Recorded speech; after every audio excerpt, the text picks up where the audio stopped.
Minyu's eyes felt like they were made of sand. He had been awake for 16 hours straight, staring at computer screens and fixing problems with a satellite system that refused to work properly. His boss had called him 5 times. His team members had given up and gone home, but Minyu stayed because that was what he did. He fixed things until they worked. When he finally stumbled through his apartment door at 3 in the morning, his brain was barely functioning. He dropped his bag on the floor. His jacket landed on the couch. His shirt came off somewhere near the bathroom. By the time he reached his bedroom, he was pulling off his pants and underwear without thinking. The summer heat made his small apartment feel like an oven, and he had forgotten to turn on the air conditioning before he left for work yesterday morning. Minyu fell onto his bed completely naked. He did not even pull the sheet over himself. His last thought before sleep took him was that he needed to remember to buy groceries tomorrow. Then everything went dark. The transition was so smooth that Minyu did not notice it happening. One moment he was unconscious in his bed, and the next moment he was still unconscious but somewhere completely different. His body was lifted, moved, and placed down again without waking him. Whatever technology the aliens used, it was far beyond anything humans had ever created. When Minyu's eyes opened, he was not in his bedroom.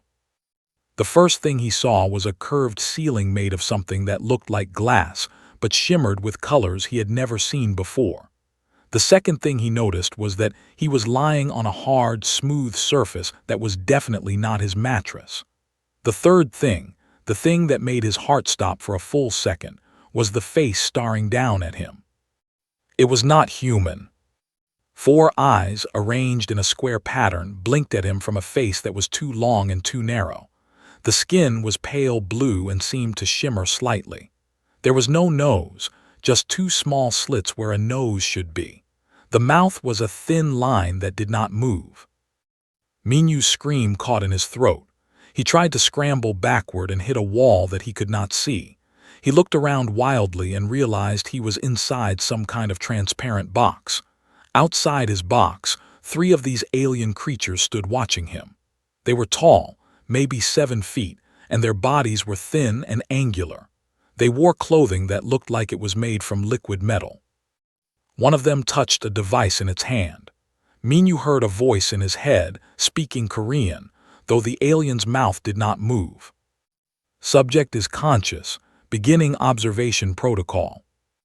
That was when Minyu looked down at himself and realized he was completely naked. His face burned red. He immediately covered himself with his hands and curled into a ball in the corner of his transparent prison. This could not be happening. This had to be a dream.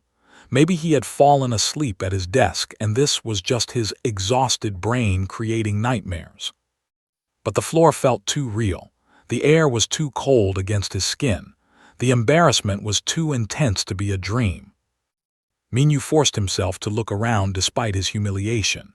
His prison was about 6 feet by 6 feet, with walls he could not see but could definitely feel. Beyond his cell, he saw dozens of other similar boxes arranged in rows. Each one contained a different creature. Some looked like giant insects. Others were covered in fur or scales. One looked like a floating ball of tentacles. But they all had one thing in common. They were all wearing clothes. Some had armor. Some had robes. One creature wore what looked like a spacesuit, but every single being in every single cell was dressed in something, except Minyu. "Why me?" he whispered to himself in Korean. "Why did this have to happen to me?" One of the aliens moved closer to his cell. This one seemed different from the others. It wore additional markings on its clothing, like rank insignia. When it looked at Minyu, its 4 eyes seemed to study him with cold intelligence. The voice came into his head again. "I am chief researcher of this vessel. You have been selected for the Galactic Catalog Project.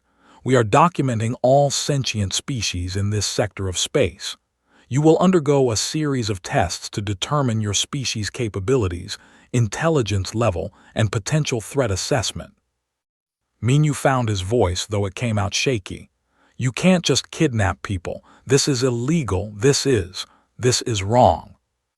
His head tilted slightly, as if confused by the concept. "Your species has not yet achieved interstellar travel. You have no legal standing in galactic law. The catalog project has been approved by the Council of Advanced Civilizations. We have been conducting this research for 3,000 of your years." "But I'm naked," Minyu shouted, his embarrassment overwhelming his fear for a moment. The three aliens looked at each other. They seemed to have a silent conversation. Then's voice returned to his head. "We do not understand the relevance of this statement. You are a biological organism. We can see your physical form regardless of artificial coverings. Why does this cause you distress?" Minyu wanted to cry. Of all the ways he had imagined meeting aliens, this was not one of them. He was supposed to be clothed, maybe in a nice suit, representing humanity with dignity, not curled up naked in a box like some kind of laboratory animal. "Where am I?" he asked, trying to focus on something other than his humiliation. "What are you going to do to me?" "You are aboard Research Vessel 7, currently in orbit around your planet. We will conduct standard evaluation procedures over the next several planetary rotations. If your species proves interesting, we may acquire additional subjects for comparison." The thought of other humans being taken, possibly from their beds like he was, made Minyu's stomach twist. "You can't do this, please. Just let me go home." Made a gesture and turned away. "The subject requires rest before testing begins. Reduce light levels in cell 247. The lights dimmed. Minyu was left alone in his transparent prison, naked and terrified, surrounded by aliens who did not understand why he was so upset. In the cells around him, other captured beings huddled in their own prisons, wearing their own clothes, probably wondering if they would ever see their homes again. Minyu pulled his knees to his chest and closed his eyes. Somewhere below this ship was Earth. Somewhere down there was his apartment, his bed, his clothes. His normal life where the biggest problem was fixing satellites, not being abducted by aliens. He had gone to sleep exhausted and ordinary. He had woken up to a nightmare that did not end when he opened his eyes. And he was still completely naked. Minyu did not sleep. How could he? Every time he closed his eyes, he felt the weight of those alien stares. He spent the dark hours sitting in the corner of his cell, trying to cover himself with his hands and thinking about how his life had gone so terribly wrong. When the lights came back on, he was exhausted all over again. But this time, it was a different kind of tired. This was the exhaustion that came from fear and stress, not from working too hard. Appeared outside his cell with two other aliens. The voice entered his mind again. "Testing will begin now. Subject will be moved to Evaluation Chamber 1. Before Minyu could protest, his transparent cell began to move. It floated through the air like it weighed nothing, carrying him past rows of other prisoners. Some of them watched him go. Others were too lost in their own fear to care. The cell stopped in a large white room. The walls became transparent, and Minyu found himself standing in an open space. He immediately crouched down, trying to maintain some dignity. "First test," his voice announced. "Physical capability assessment. Subject will navigate obstacle course while we measure speed, strength, and endurance." A series of platforms and barriers appeared in the room, rising from the floor like magic. Minyu stared at them, then down at himself. "I can't do this," he said. "I need clothes, at least give me something to wear." "Clothing is not required for physical testing. Proceed." Minyu felt anger rising through his embarrassment. These aliens had kidnapped him, stripped him of his dignity, and now they expected him to perform like a trained animal. But what choice did he have? Maybe if he cooperated, they would let him go home. He stood up, took a deep breath, and ran toward the first obstacle. What happened next surprised everyone, including Minyu. Without clothes to restrict his movement, his body moved more freely than it ever had. He jumped over barriers without fabric catching or bunching. He climbed walls without his shirt pulling or his pants limiting his leg movement. When he had to squeeze through narrow gaps, there was no belt or shoes to catch on the edges. He was fast, faster than he had ever been in gym class or running to catch the subway. His body moved like it was designed to move, without any artificial restrictions. The aliens watched in silence as Minyu completed the course in what must have been record time. When he finished, breathing hard but not collapsed, his 4 eyes blinked in what might have been surprise. "Unexpected result," the voice said. "Subject's performance exceeds initial predictions by 37%. Hypothesis: removal of artificial coverings increases physical efficiency." Minyu wanted to argue that humans normally wore clothes for good reasons, but he was too busy trying to catch his breath. At least the physical activity had warmed him up. The room was not as cold when he was moving. The testing continued for hours. They made him solve puzzles, which he did while sitting cross-legged and trying to maintain some modesty. They tested his strength, his reflexes, his ability to learn new patterns. Through it all, Minyu noticed something strange. The aliens were paying more attention to him than they seemed to pay to the other subjects. They took more notes. They ran additional tests, and kept making that same surprised expression with her 4 eyes. Finally, after what felt like an entire day, they returned Minyu to his cell. He collapsed on the floor, exhausted again, but in a different way. At least when he was moving, he could forget about being naked for a few moments. That was when he heard the voice, a human voice speaking Korean. "Hey you, in the cell next to mine." Minyu's head snapped up. He looked around and finally spotted her. In the cell to his right, a young woman sat with her knees pulled up to her chest. She wore a university sweatshirt and jeans. Her hair was pulled back in a practical ponytail, and her eyes looked tired but alert. "You're human," Minyu said, his voice cracking with relief. "You're Korean." "My name is," she said. "I was taken 3 days ago from the library at my university. I was studying late for my linguistics final." She paused, and Minyu could see her trying not to look directly at him.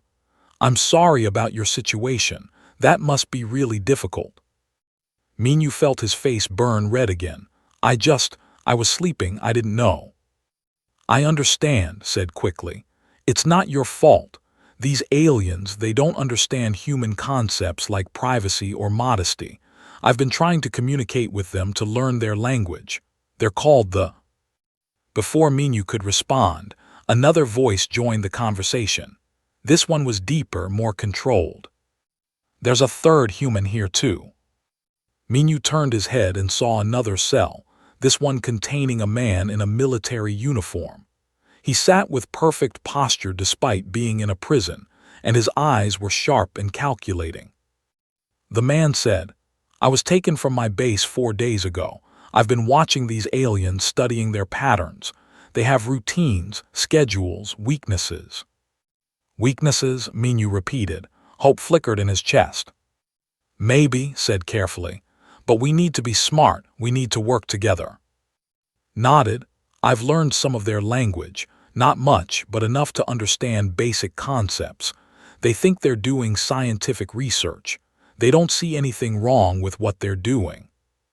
"That doesn't make it right," Minyu said. "No," agreed. "But it means they might not be actively trying to hurt us.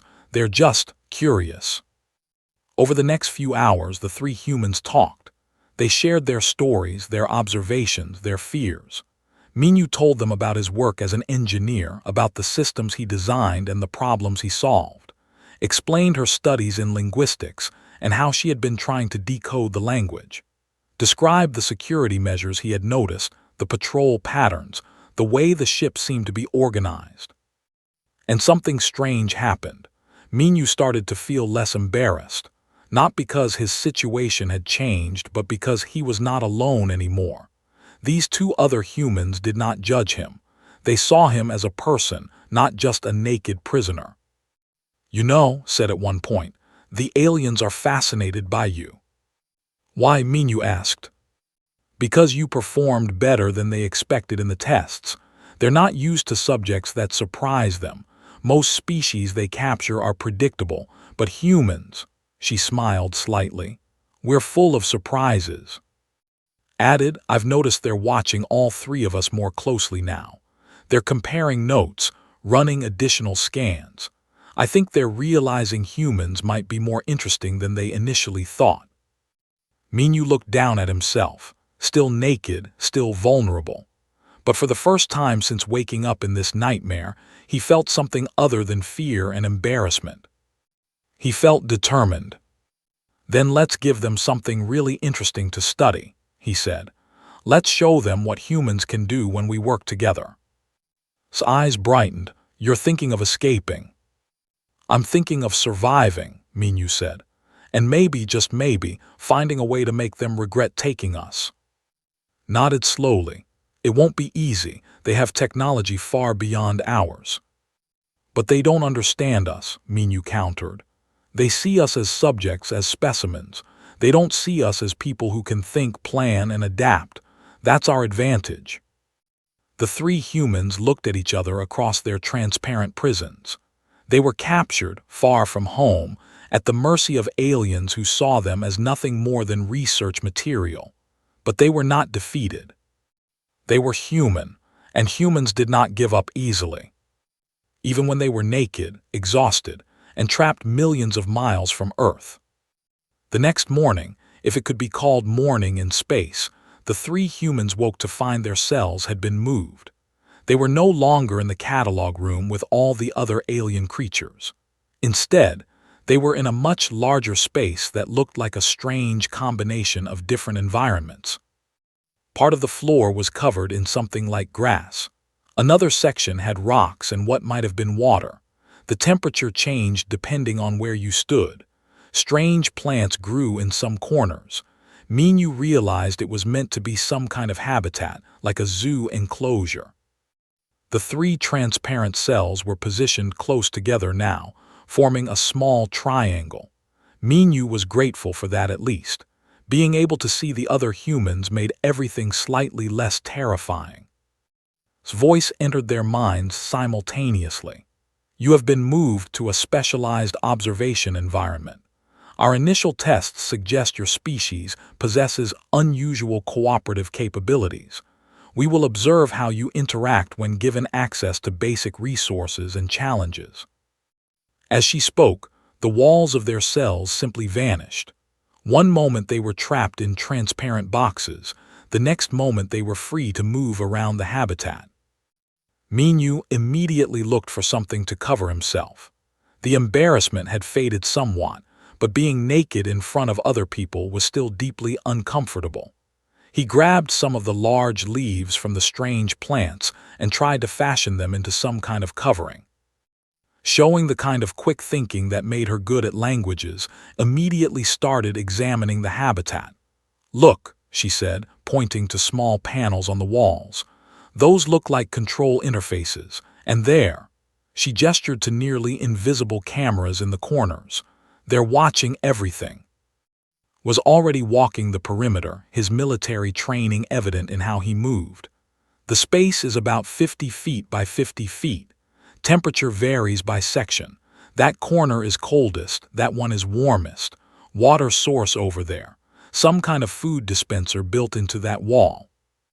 They're treating us like laboratory rats, Minyu said, still struggling with the leaves. Then let's be the rats they've ever seen, replied. She walked over to where stood outside the habitat, watching through the transparent outer wall. Began to speak, using a mixture of Korean and the words she had learned. We need supplies, covering for skin, the material you use for subject protection. Tilted her head. Artificial coverings are not necessary for survival. For humans, they are necessary for mental health, insisted. Humans have psychological needs beyond physical survival. Clothing provides protection and social comfort. Without it, the male subject experiences severe psychological stress, which affects his performance and behavior. The alien seemed to consider this. After a moment, she made a gesture, and a small object appeared from a slot in the wall. It looked like a large sheet of thermal material, silvery and light. "This is used for temperature regulation in cold environments," said. "It may serve your purpose." Minyu grabbed the material gratefully. It was not clothing, but he was able to wrap it around his waist like a towel. The relief was immediate. He stood, felt more confident, more human. "Thank you," he said too. She smiled. "We help each other, that's what humans do." Over the next 2 days, the three humans proved this statement in ways that clearly surprised the Minyu, with his engineering background, spent hours studying the habitat systems. He discovered that the environmental controls were not as secure as the aliens thought.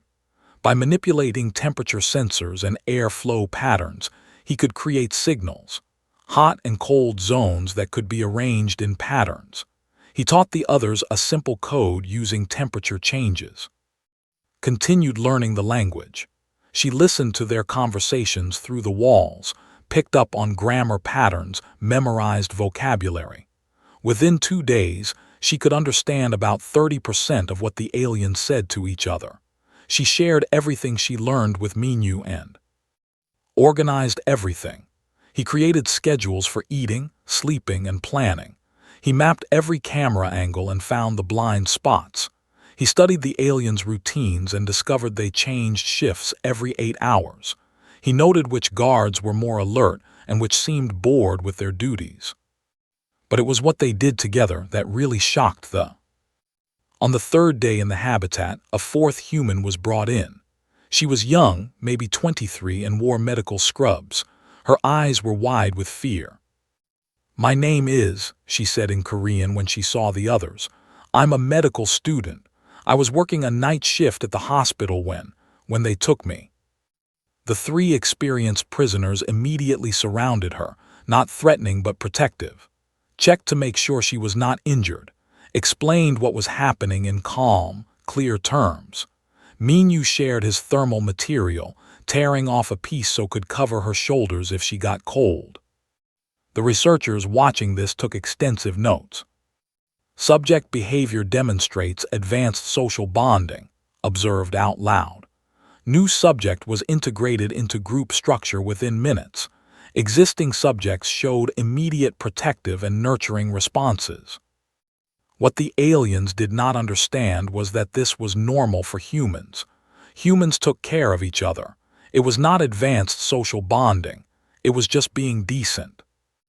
With 4 minds working together, the humans became even more effective, added medical knowledge to their growing pool of skills. She examined the food they were given and determined it was adequate but not ideal for human digestion. She suggested ways to combine the available foods to improve their diet. Together, they created tools from the materials in the habitat. Minyu fashioned a sharp edge from broken pieces of the rock formations, wove fibers from the strange plants into cordage, used these materials to create a simple measuring system for mapping the space precisely, organized a first aid system using the plants that had medicinal properties. They were fascinated and concerned. "These humans show capabilities far beyond initial assessment," one researcher noted. "They have created primitive tools in 72 hours. They communicate in ways our sensors cannot fully track. They appear to be planning something." Increased the difficulty of the tests. She introduced problems for the humans to solve, expecting them to compete for resources or struggle with the challenges. Instead, the humans thrived. When food became scarce, they shared equally and figured out how to access the backup dispensers Minyu had discovered in the wall systems. When the temperature dropped dangerously low, they huddled together for warmth and used Minyu's knowledge of the environmental controls to fix the problem. When created physical obstacles, organized them into an efficient team where each person used their strengths. Every test designed to stress them only proved how well humans work together when facing adversity. One night, after the aliens thought they were sleeping, the 4 humans sat together in one of the camera blind spots had found. "They're impressed with us," whispered. "I heard them talking, is arguing with someone on her council. She says humans might be more advanced than they thought, despite our primitive technology." "Good," said. "Let them underestimate us and be surprised. That's tactical advantage." "But what's our end goal?" asked. "We can impress them all we want, but we're still prisoners." Minyu, who had been quiet, spoke up. "I've been thinking about that. I've been studying their systems. The ship's environmental controls are connected to everything, including life support. I think I can access more than just our habitat." "You mean escape?" Eyes widened.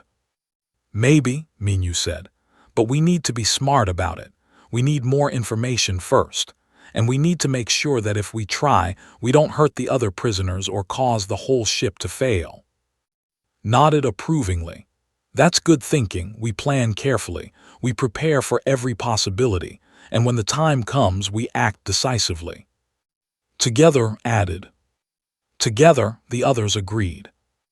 Outside their blind spot, watched on a monitor the others could not see. She had known about the blind spot for 2 days. She wanted to see what the humans would do when they thought they were unobserved. What she saw troubled her deeply. These humans were not just smart or cooperative. They were planning, thinking ahead, showing restraint and strategic consideration.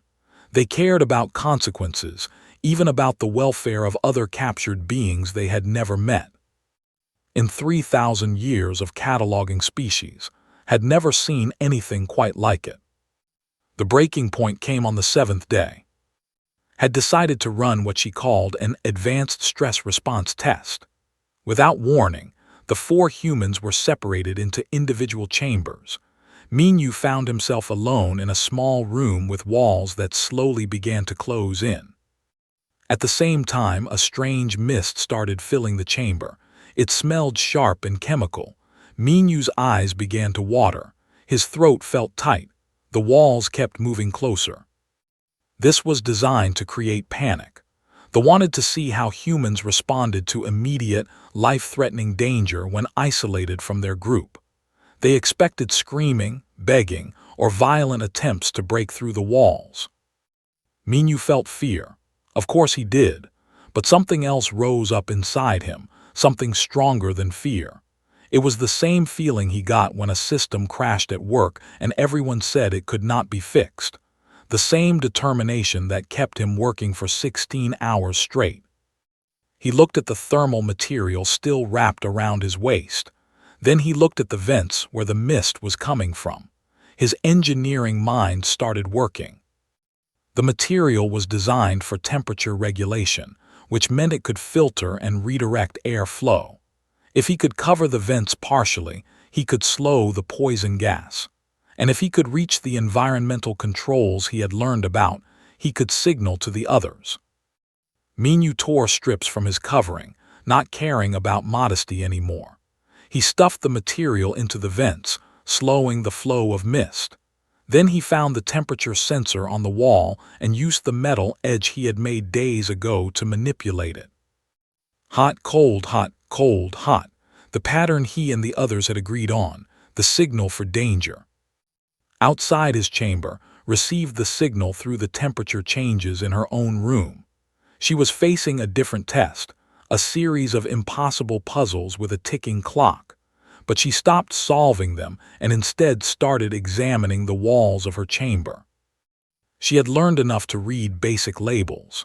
The control panel in her room had writing on it. She could not read all of it, but she recognized enough. She pressed buttons in a sequence that should not work but did, because they had not expected a primitive species to learn their language so quickly. Her chamber door opened. Was in a room filling with water. He had been timing the flow, calculating how long he had before the room was completely full. But when he received Minyu's temperature signal and saw appear outside through the transparent wall, he changed his plan. Instead of waiting for rescue, he used the water pressure to his advantage, positioning himself so that when opened his door, the rushing water would carry him out. Together they reached chamber. She was facing psychological torture, forced to watch holographic images of terrible things happening to people who looked like her family. But she had kept her eyes closed, refusing to watch, knowing it was not real. When her friends freed her, all 4 humans stood together in the corridor of the alien ship. "We need to move fast," said. "They'll know we're out." "This way," Minyu pointed. "I've mapped the environmental systems. If we can reach the main control room, I can access the ship's core functions." They ran through the corridors, reading signs to guide them, watching for guards, keeping them together. When they encountered a locked door, Minyu used his knowledge of the systems to override it. When guards appeared, led them on a tactical retreat through passages he had memorized. But they were not trying to escape the ship, not yet. Minyu had a different plan. They reached the catalog room, where hundreds of other alien beings were still imprisoned. Minyu accessed a control panel while the others stood guard. "What are you doing?" asked. "We need to find an escape pod or something." "Not yet," Minyu said, his fingers flying over the alien interface. "Look at them, all these beings. They're prisoners just like we were. We can't leave them here." "Minyu, we don't have time," warned. "Security will be here soon." "I just need 1 more minute," Minyu insisted. He accessed the cell controls. One by one, the transparent prisons began to open. The captured beings inside looked confused, then hopeful, then they began to move. It was chaos. Hundreds of alien creatures from dozens of different worlds suddenly free and terrified. Some ran for exits. Others huddled in their cells, afraid to leave. A few attacked the nearest guards. In the confusion, the 4 humans could have escaped. There were escape pods nearby. Minyu knew how to access them. They could have been off the ship in minutes. But then Minyu saw something on the control panel that made his heart stop. The ship's life support system was failing. The mass opening of cell doors had triggered some kind of safety protocol. If the system completely failed, everyone on the ship would die. Not just the guards, but all the prisoners they had just freed. Hundreds of innocent beings. "No, no, no," Minyu muttered, his hands moving frantically over the controls. "What's wrong?" asked. "The life support, I triggered something. The whole system is shutting down." Grabbed his shoulder. "Can you fix it?" "Maybe, but I'd have to access the main core, and that's in the opposite direction from the escape pods. If I do that, we might not make it out." The 4 humans looked at each other. Around them, freed prisoners ran in panic. Alarms blared. Guards were trying to restore order while also trying to prevent the ship from failing. "We have to fix it," said quietly. "We can't let all these beings die." "Are you sure?" asked. "This might be our only chance to escape." Nodded. "She's right. We're human. We don't leave people behind to die, even if saving them means sacrificing our freedom." Minyu looked at them, these 3 people he had only known for a week, and saw complete agreement in their eyes. They had made their choice. "Okay," he said. "Get these prisoners to safe areas of the ship. Try to communicate with the guards, tell them we're trying to help. Come with me. I might need medical knowledge to understand the biological components of the life support."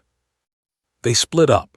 Minyu and ran toward the ship's core while and tried to manage the chaos they had created.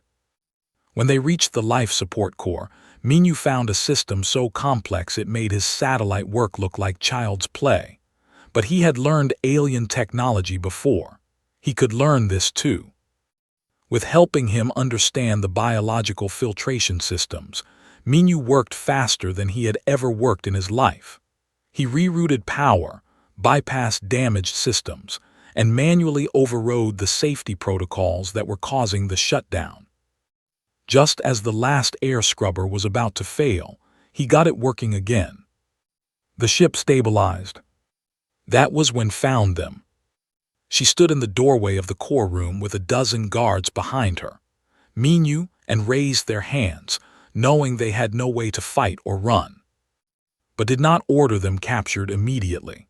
Instead, she looked at them with all 4 eyes, And for the first time, Minyu saw something in that alien face that looked almost like respect.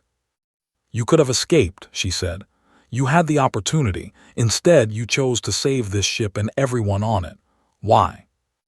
Minyu, exhausted and still mostly naked, except for scraps of thermal material, straightened his shoulders and met her alien gaze. "Because letting people die to save ourselves would make us no better than kidnappers who steal people from their beds," he said. "We're human. We don't abandon others just because it's convenient. That's not who we are." Was silent for a long moment. Then she lowered her weapon and gestured for her guards to do the same. "I need to speak with the council," she said, "immediately." The council chamber was unlike anything Minyu had ever imagined. It was a massive spherical room where dozens of floated in anti-gravity fields, arranged in a pattern that must have had some meaning in their culture. In the center, on a platform that had been hastily installed, stood 4 humans. They had given them proper clothes, real clothes, not thermal sheets. They were simple gray jumpsuits, but to Minyu they felt like royal robes after a week of near-nakedness. He could stand with dignity now. He could face these aliens as a representative of his species, not as a specimen. Stood before the council, making her case. "For 3,000 years, we have cataloged species across this sector," she said. "We have collected specimens, studied them, and released those we deemed non-threatening. We believed our methods were scientific and justified, but these humans have shown us something we failed to understand." One of the council members, an ancient with markings that suggested high rank, spoke. "We have reviewed the recordings. The humans escaped their containment, freed other prisoners, and had clear opportunity to flee the vessel. Yet they chose to save us. Explain this behavior." Gestured to the humans. "I cannot fully explain it, but I believe we should hear from them directly." The council turned their many eyes to the 4 humans. Minyu felt his 3 friends look at him, silently agreeing that he should speak. He took a breath and stepped forward. "You took us from our homes," he began, his voice steady despite his racing heart. "You stripped us of our freedom and our dignity. You tested us like we were animals. You had no right to do any of that." Several council members shifted uncomfortably. "But," Minyu continued, "when we had the chance to let your ship fail and everyone on it die, we couldn't do it. Not because we forgave you, not because we thought you deserved to be saved, but because that's not who humans are." He looked around the chamber, meeting as many alien eyes as he could. "You have technology we can't even imagine. You can travel between stars and move through space like it's nothing. But you missed something important. Having power doesn't give you the right to use it however you want. Being more advanced doesn't mean you're better, and intelligence without ethics is just sophisticated cruelty." The chamber was completely silent. "We're not a spacefaring species yet," Minyu said. "We still fight among ourselves. We still have problems we haven't solved. But we know one thing that you seem to have forgotten. Every thinking being, no matter how primitive or advanced, deserves respect, deserves freedom, deserves to be treated with basic dignity." Stepped forward to stand beside him. "We could have been enemies," she added. "After what you did to us, we had every reason to hate you, but we don't want to be your enemies. We want you to understand. We want you to be better, and we believe you can be.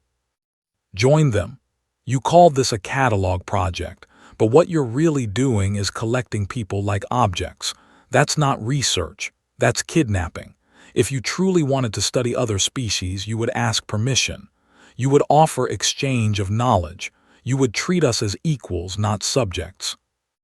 Was last to speak, and her voice was soft but firm. "We risked our freedom to save your lives because we believe every life matters, even yours, even after what you did. That's the human way. We hope someday it can be your way too." The ancient council member was quiet for a long time. Then it spoke. "In 3,000 years, no species has ever spoken to us this way. Most beg for freedom or threaten violence. None have ever challenged our right to conduct this research while simultaneously showing us mercy. It paused. You have given us much to consider. We need to discuss this matter, another council member said. Humans, you will wait while we deliberate. The 4 humans were escorted to a comfortable waiting room. Real furniture, food that actually tasted good, a window showing Earth hanging in space below them, beautiful and blue and home. Do you think they'll let us go? Whispered.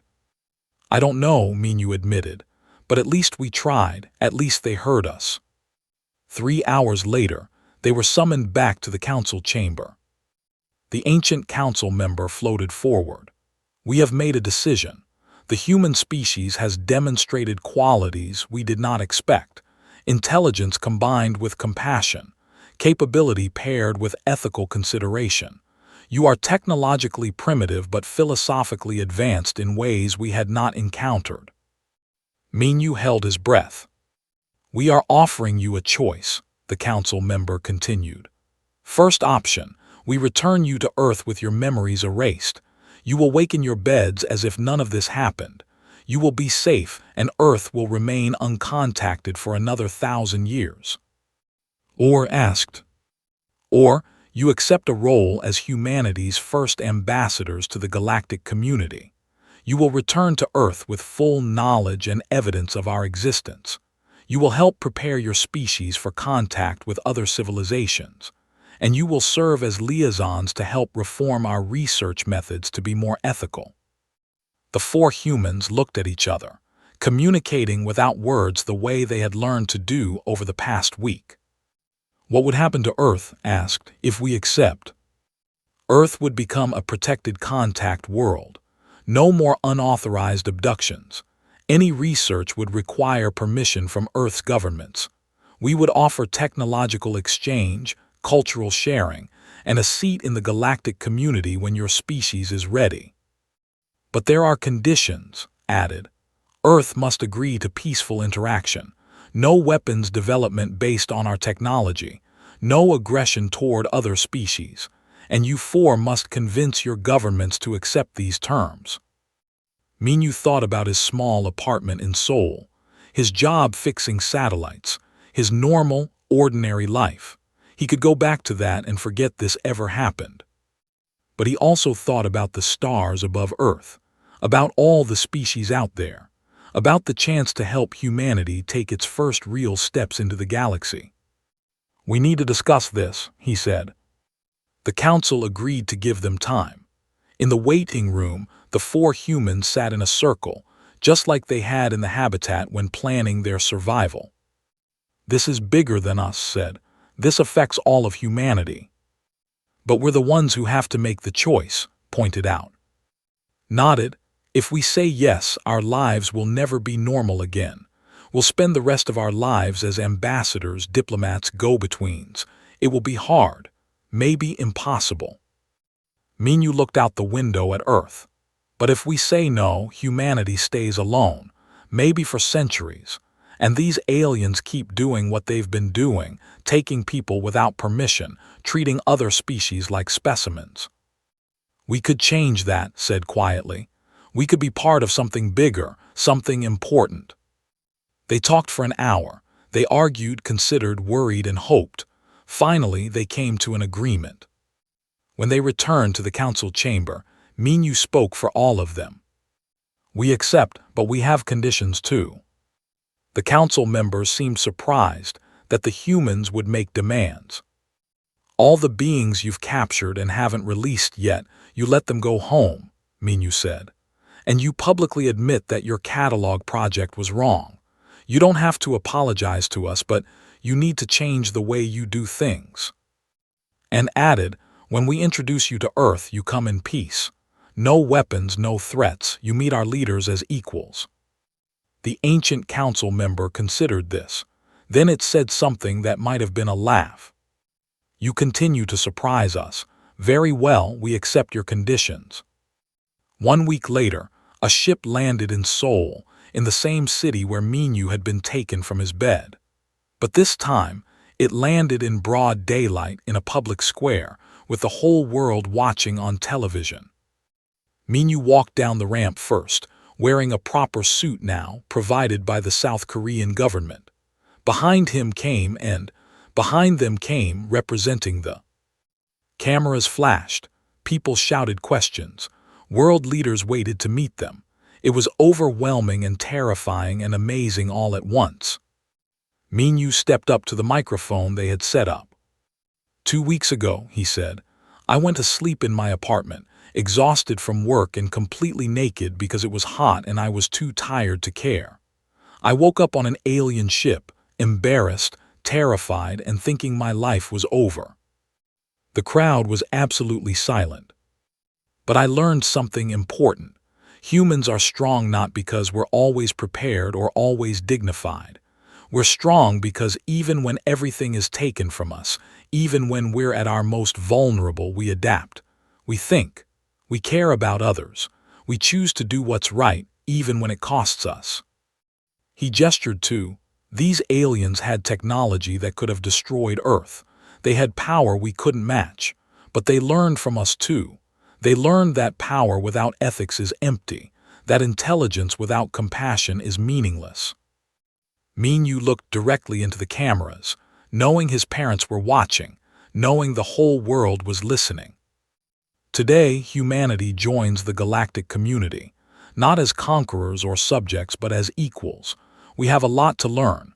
We'll make mistakes, but we'll face the future the same way we faced the past week, together with courage and with our humanity intact.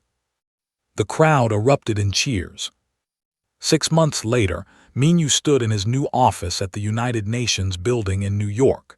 He was the director of Alien Technology Integration now, worked down the hall as Earth's chief, commanded the Peaceful Contact Security Force, ran the Medical Research Institute. They still met weekly, the 4 of them, to share updates and remember where they came from. On this particular day, came to visit. She had become the first ambassador to Earth, working to reform her people's approach to other species. I wanted to apologize, she said to Minyu, formally, for taking you, for the way we treated you. Minyu smiled. If you hadn't taken me that night, none of this would have happened. Sometimes the universe works in strange ways. You are not angry. Oh, I was furious, Minyu admitted. But anger doesn't change the past. What matters is what we do now, how we move forward. 4 eyes blinked in what Minyu had learned was her version of a smile. Your species continues to surprise me. I believe you will do well among the stars.